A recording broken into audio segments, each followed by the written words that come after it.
अस्सलाम वालेकुम। उम्मीद है कि आप सब लोग खैरियत से होंगे। पाकिस्तान तहरीक-ए-इंसाफ अदालत में क्या करने जा रही है, इस हवाले से कुछ तफसीलात हैं, वो आपसे शेयर करूंगा। कुछ मजीद खबरें दीगर सियासी जमातों और हुकूमत के हवाले से कोशिश होगी कि वो भी आपसे शेयर की जाए। लेकिन सबसे पहले चीज़ जो आपसे शेयर करनी है वो बड़ी इंपॉर्टेंट है। सबसे खतरनाक झूठ क्या होता है? सबसे खतरनाक झूठ वो होता है जो हम अपनी ज़ात से बोलते हैं। हमें पता होता है कि हम अपने आप को झूठी तसल्ली दे रहे हैं, लेकिन उसके बावजूद वो तसल्लियां हम अपने आप को देते रहते हैं।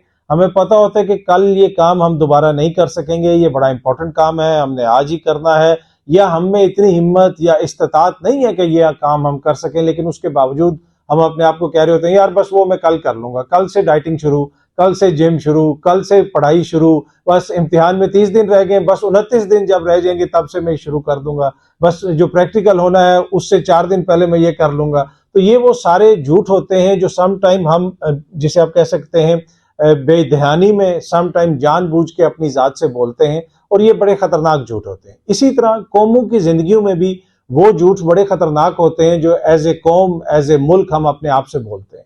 हम कहते हैं कि जनाब हम ये कर रहे हैं, लेकिन हम वो कर दे ही रहे होते हैं। हम कहते हैं कि हमारे मुल्क में जमहूरियत है, लेकिन हकीकत में वहां पे जमहूरियत नहीं होती। ये मैं मिसालें दे रहा हूँ, कोई ऐसे किसी मुल्क की बात नहीं कर रहा, मिसालें दे रहा हूँ कि इसी तरीके से हम कहते हैं कि हमारे साथ ये हो गया तो जनाब वो हो जाएगा, अब हम ये चीज अचीव कर लेंगे, अब हमारी यहाँ से तरक्की हो जाएगी, अब हमारा वहां से वो चीज निकल आएगी। ये वो झूठी तसल्लियां हैं जो अपने आप को देने वाले, या फिर इसको आप झूठी तसल्लियां कुछ लोग कहते हैं, या फिर कुछ लोग कहते हैं कि शेख चिल्ली के ख्वाब देखना।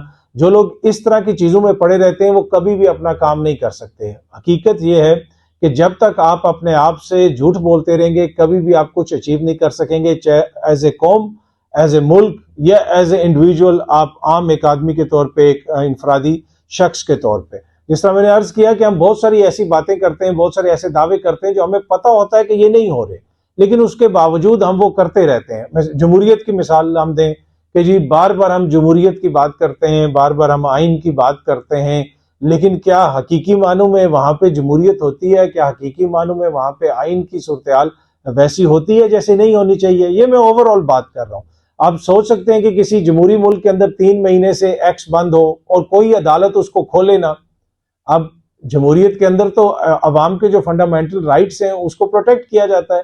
जमहूरियत के अंदर तो जो सियासी जमातें होती हैं वो सबसे ज्यादा वावेला इस चीज पे करती हैं कि अवाम के हकूक कहीं पे मुतासर ना हो। आपने देखा पाकिस्तान के अंदर एक्स बंद है, क्या आपने बिलावल को इसके ऊपर कोई बात करते सुना?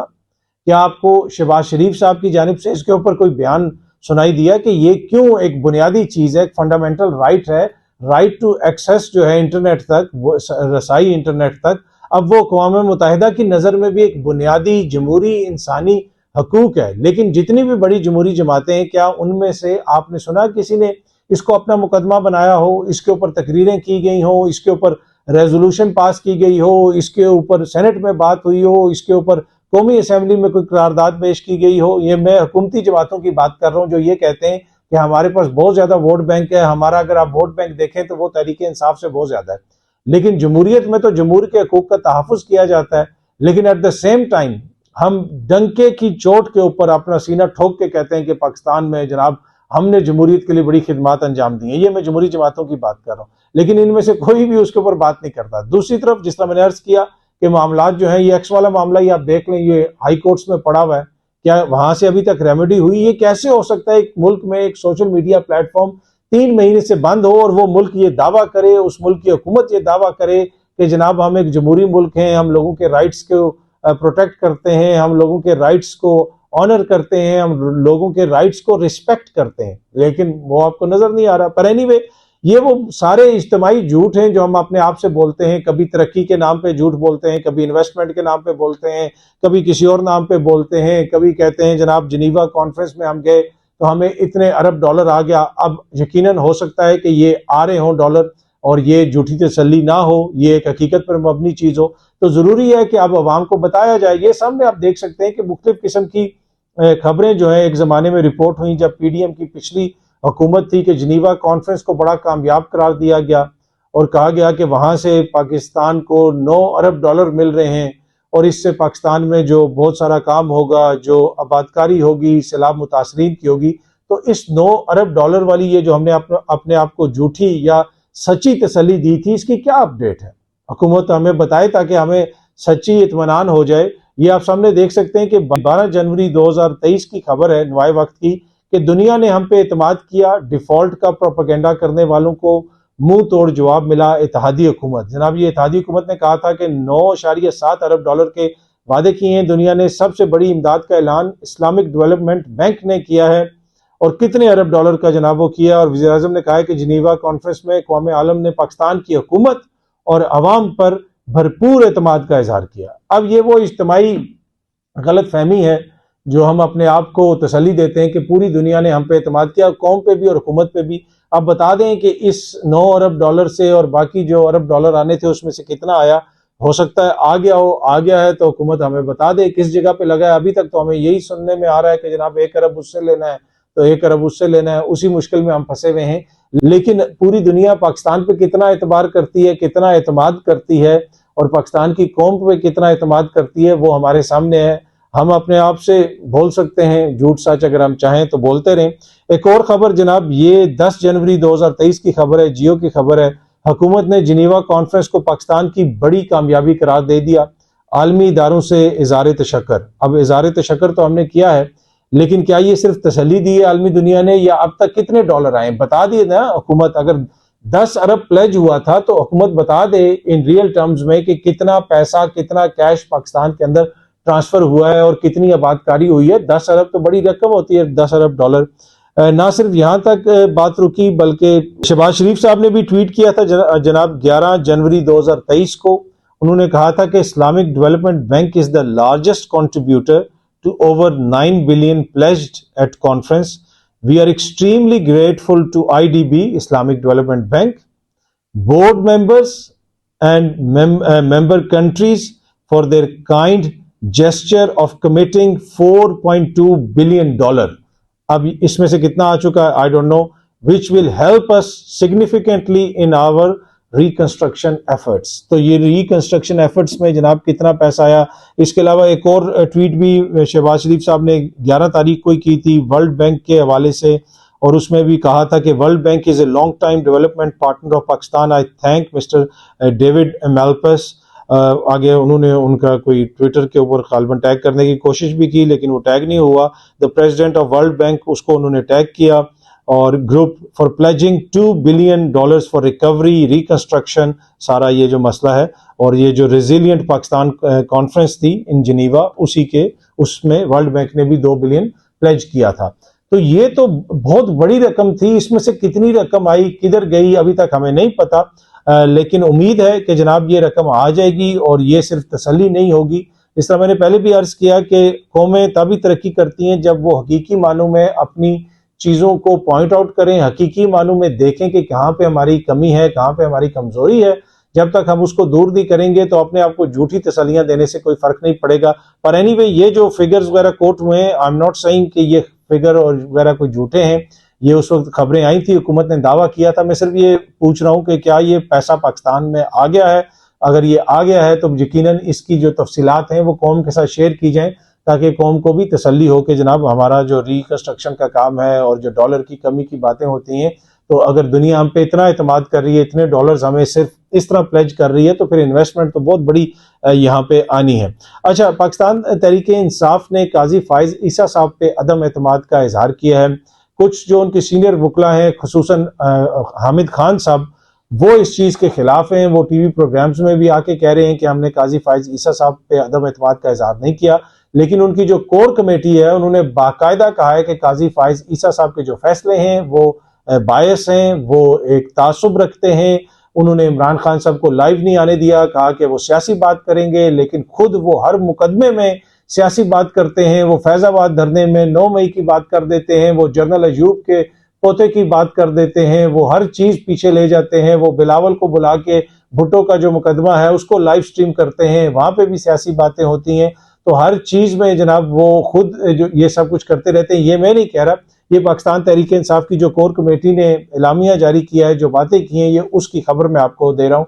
और अब वो ये कह रहे हैं कि हम उनके ऊपर अदम एतमाद का इजहार करेंगे क्योंकि सुप्रीम कोर्ट का एक फैसला भी मौजूद है जिसमें सुप्रीम कोर्ट के बेंच ने मना किया था कि काजी फाइज ईसा साहब इमरान खान और तहरीक इंसाफ से रिलेटेड किसी भी केस का जो बेंच हो उसका हिस्सा ना बने। अब देखते हैं कि अदालत में वो इसके ऊपर कोई मौक़िफ़ लेते हैं या नहीं लेते। पहले एक खबर आई थी कि केपी ने के जो एडवोकेट जनरल हैं खैबर पख्तूनख्वा हुकूमत के जो लॉ ऑफिसर हैं, उन्होंने इस हवाले से कोई पटिशन दायर की है, लेकिन उन्होंने डिनाई किया था। उन्होंने कहा था कि हमने कोई भी इस हवाले से कोई इस किस्म की पटिशन दायर नहीं की है, और हमारी भी इत्तलात ये है कि ऐसी कोई पटिशन उन्होंने दायर नहीं की। लेकिन कोर कमेटी में ये चीज़ डिस्कस हुई है और इस चीज़ में कहा गया है कि जनाब जो कुछ होता रहा यहाँ पे इलेक्शंस के हवाले से जो कुछ हुआ, जिस तरीके से बल्ले का निशान लिया गया और काजी फायज ईसा साहब ने जनाब बरतानवी हाई कमिश्नर को खत लिख दिया, लेकिन जो हमारे बहुत सारे मसाइल हैं जो मुल्क के अंदर हो रहे हैं उसके हवाले से जब भी बात होती है तो वो कहते हैं मैंने कोई पटिशन आई, क्या कोई बात हुई, क्या कोई मेरे सामने कोई लिख के रखा गया। तो बहुत सारे मामलात ऐसे थे जिसके ऊपर अदालत स्टैंड ले सकती थी, बुनियादी इंसानी हकूक का मामला हो जाए, आरओज़ का मामला हो जाए, फिर उसके अलावा मुबैना धांधली का मामला हो जाए, लेकिन अदालत ने वहाँ पे एक तरह से इंटरवीन नहीं किया और हमारे बुनियादी हकूक जो है उनको प्रोटेक्ट नहीं किया, अवाम के बुनियादी हकूक को प्रोटेक्ट नहीं किया।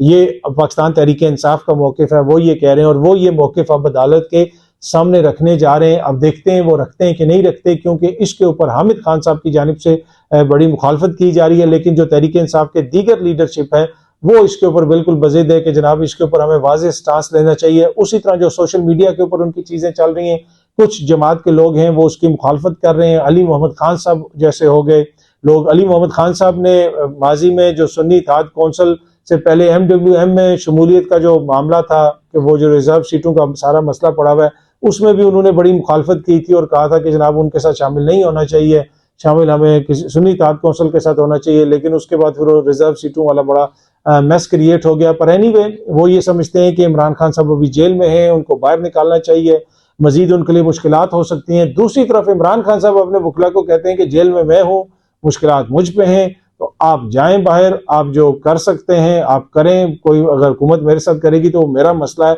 आप अपना जारियाना स्टांस लें। और एक मौके के ऊपर उन्होंने गौर खान साहब, बैरिस्टर गौर खान जो चेयरमैन है, उनसे नाराजगी का इजहार भी किया इमरान खान ने और कहा कि भाई अगर तुमने कमजोर ही स्टांस लेना होता है, कमजोर मौकिफ लेना होता है तो तुम ना बोला करो, मत बात किया करो। ये उन्होंने बाकायदा बैरिस्टर गौर साहब को कहा। पर अब देखते हैं कि तहरीक इंसाफ जो है अदालत के अंदर इस हवाले से कोई पटिशन करती है, क्या मौकिफ लेती है। लेकिन ये एक वाज़े तौर पे फैसला लिया गया है कि जनाब काजी फायज ईसा साहब के ऊपर अदम एतमाद का इजहार किया जाएगा और उसकी वजूहात भी उन्होंने बयान कर दी। अच्छा जी, सोशल मीडिया के ऊपर एक और चीज़ बड़ी ट्रेंड कर रही है, वो है PTV स्पोर्ट्स ज्वाइन किया है शोएब अख्तर साहब ने। उनकी एक वीडियो थी अता तारर साहब के बाद, उसके बाद सोशल मीडिया जो सार्फिन हैं वो शोएब अख्तर साहब पे तनकीद कर रहे हैं और काफ़ी चीज़ें लिख रहे हैं और कह रहे हैं कि जनाब शोएब अख्तर साहब को जनाब उन्होंने ये कर दिया, वो कर दिया। अब हर किसी का राइट है, अगर वो कोई PTV ज्वाइन करना चाहता है, किसी को हुकूमत के काम पसंद है या तारर साहब की लीडरशिप की वो तारीफ कर रहे थे गालिबन उस वीडियो के अंदर, तो वो पसंद है तो उनका राइट है, इसमें कौन सी ऐसी बात है। पर सोशल मीडिया के ऊपर उनके ऊपर काफ़ी ज़्यादा शोएब अख्तर साहब के ऊपर इस हवाले से तनकीद हो रही है कि वो क्यों PTV की वो गालिबन कोई स्पेशल ट्रांसमिशन होगी वर्ल्ड कप के हवाले से। और वर्ल्ड कप भी हो रहा है जनाब अमेरिका में लोगों को पता ही नहीं कि क्रिकेट क्या है, लेकिन वहां पे वर्ल्ड कप हो रहा है। इस वक्त पाकिस्तान के अंदर क्रिकेट के अंदर दिलचस्पी तो है, लेकिन वो जो माजी में हम देखते थे ना दिलचस्पी, वो इस वक्त नजर नहीं आ रही, क्योंकि इस वक्त पाकिस्तान के अंदर अपने बड़े बड़े मैच लगे हुए हैं। सबसे बड़ा वर्ल्ड कप तो इस वक्त पाकिस्तान में खेला जा रहा है और खेल रहा भी, उसमें सबसे बड़ा खिलाड़ी भी वो है जो उसको स्टेडियम से बाहर बंद किया हुआ है, सबसे बड़ा खिलाड़ी भी वही है, सबसे तेज बॉलिंग भी वही करा रहा है, सबसे बड़े छक्के भी वही मार रहा है और सबसे ज्यादा शायकीन स्पोर्ट भी उसको कर रहे हैं, लेकिन मैदान में वो कहीं पे भी नहीं है। तो पाकिस्तान में जो अपना वर्ल्ड कप लगा हुआ है लोग उसमें मसरूफ हैं। पर उम्मीद है कि जब ये वर्ल्ड कप शुरू होगा तो लोगों का इंटरेस्ट यकीनन इसमें भी होगा। बाकी जो टीम की कारकर्दगी है वो हमारे सामने है, ट्रेनिंग भी बड़ी करवाई थी, मोहसिन नकवी साहब काबिल भी बड़े हैं कि वो चेयरमैन PCB भी हैं, वो वजीर दाखिला भी हैं, तो इतनी अहल क़यादत है टीम को जो लीड कर रही है क्रिकेट बोर्ड में। तो हम उम्मीद करते हैं, हमें तो बड़ी उम्मीदें हैं, टीम से उम्मीद ना हो पर मोहसिन नकवी साहब से तो हमें बड़ी उम्मीद है कि उनके होते हुए यकीनन जो है टीम बड़ा अच्छा परफॉर्म करेगी। जिस तरह पंजाब में उन्होंने बेहतरीन इलेक्शंस करवाए और बाकी जब से वजारत दाखिला उन्होंने संभाली है, मुल्क में जो कुछ हो रहा, कश्मीर में जो कुछ होता रहा वो आपको भी पता है, हमें भी पता है। उन दिनों में मोहसिन नकवी साहब किधर थे, आयरलैंड गए हुए थे, टीम को हौसला ही बढ़वाने गए हुए थे। यकीनन जो है हौसला ही बढ़ाना था, ये बड़ा ज़रूरी होता है।